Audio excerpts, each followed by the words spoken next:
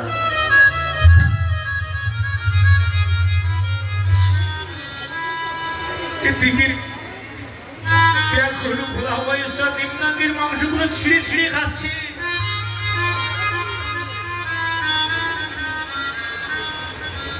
নারায়ণকে ডেকে যাচ্ছে, জানা লাগিত পরাণ কাঁদে। নারায়ণ সেই তোর ভগবান, সেই তোর ভগবান। প্রভু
নিম্নাঙ্গের মাংসগুলো ছিঁড়ে খেতে খেতে কোটি দেশ পর্যন্ত পৌঁছে গেছে, আর উঠতে পারছে না। ব্যাঘ্ররূপী ভোলা মহেশ্বর পদা জুড়ে দাঁড়িয়ে বলছে, প্রভু এখন তোমার লীলা সঙ্গ করুন, এবার তোমার লীলা। আমি তো একজন ভক্ত, আস্তে আস্তে আমি তো একজন ভক্ত, আমি ভক্তের চোখের ছল ছুঁইতে পারছি না। দেখেছে ভোলা মহেশ্বর কেমন ভক্ত। রঘুকে বললেন, ও রঘু তুমি যার হরিনাম সংকীর্তন করছো একবার চেয়ে দেখো, চেয়ে দেখো। আমি তোমার কোলে বসে আছি, প্রভু তুমি আমার কোলে। নামিয়ে দিলেন দিব্য মূর্তি ধরা শঙ্খ চক্র গদা পদ্মধারী নামে চতুর্ভু। বলে বললেন রঘু, আমি কথা দিলাম, আমি কথা দিলাম রঘু, আমি তোরই কুলে জন্ম লাভ।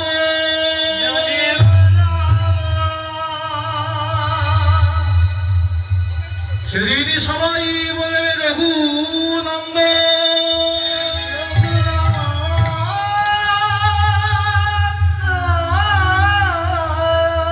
সেদিন সবাই বলবে রঘু নন্দ।